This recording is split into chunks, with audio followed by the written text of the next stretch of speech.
Okay, Well, anyway, we are in the Uber car with, say your name? Matt Ochs.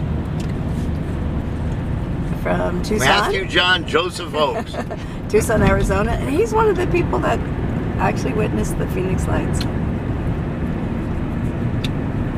So, tell us your story. Okay, so I was up in Mesa. I saw the Who at the Coliseum. And I was coming back from Phoenix the back way, which is Arizona 79, goes through Florence, goes past the Tom Mix Monument where the silent film star Tom Mix died in an auto accident, and there's a memorial out there for him. But we were coming back through the desert there, and right near Central Arizona College, which is outside of Casa Grande, there was a bunch of people all standing outside of their vehicles looking up like this. And I noticed that I couldn't hear any crickets chirping anymore. Even the wind had died down. Everything would just seemed eerily still. And then Boy, I hadn't heard that part of the story before. well, yeah, anyway, Boy, things got... I was driving a big old four-wheel drive 72 International pickup. Big old, huge thing. Didn't have, I used to call it Armstrong steering. It didn't have power steering. So you had to drive it like a tank, you know, and I was driving like this, and all of a sudden, I let go of the wheel, and I told my friend Al, I said, look at this.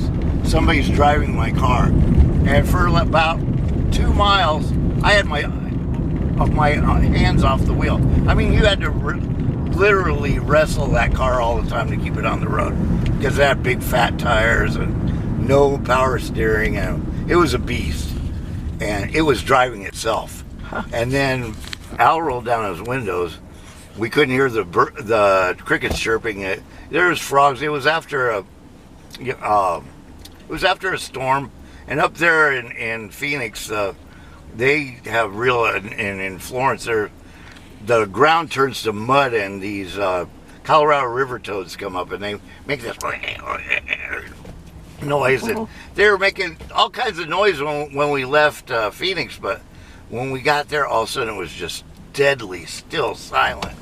So anyway, we got to about Sacaton, which is right off the Indian reservation, and now it's kind of a resort community, but back then it was a tannery, and it was just a little backwoods place, and there was about 30 people standing in this parking lot, all staring at one thing in the sky.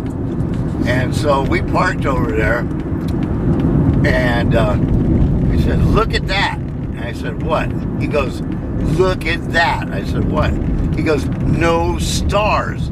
There was a perfect area in the sky where you could not see the stars, and it was V-shaped. And everybody was looking at it like, and it slowly went like that.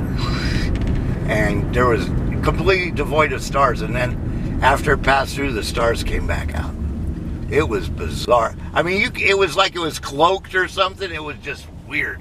And everybody got back in their cars, and we're like, what was that? To each other. So about how big did you... It was huge. I mean, it was the size of a few city blocks. Clive Symington said that later, you know, after he admitted that he had seen it, said that he could see windows in it and little lights, but I couldn't because we were directly under it. So I think we were seeing the belly of whatever this thing was. And anyway, we got back in our car, and about 5 miles down the road, the frogs were doing, and it was the wind was windy again, and God, it was weird though. I mean, it's like, I don't know how to explain it. I really don't. You know, what I saw was just this. It was a void, actually. It wasn't something solid. It was something solid going over that blocked out everything else. Not seeing any stars. That was weird. And it was silent. And it was silent, and it was in the shape of a V. How many lights did it have on it? I didn't see any lights. All I saw was black. See, out there, It's in between Phoenix and Tucson. You can actually see the Milky Way out there. There's so many stars. Sure. And there wasn't any stars right in that V-shaped area. So all I saw was this void, but it was in the shape of a V.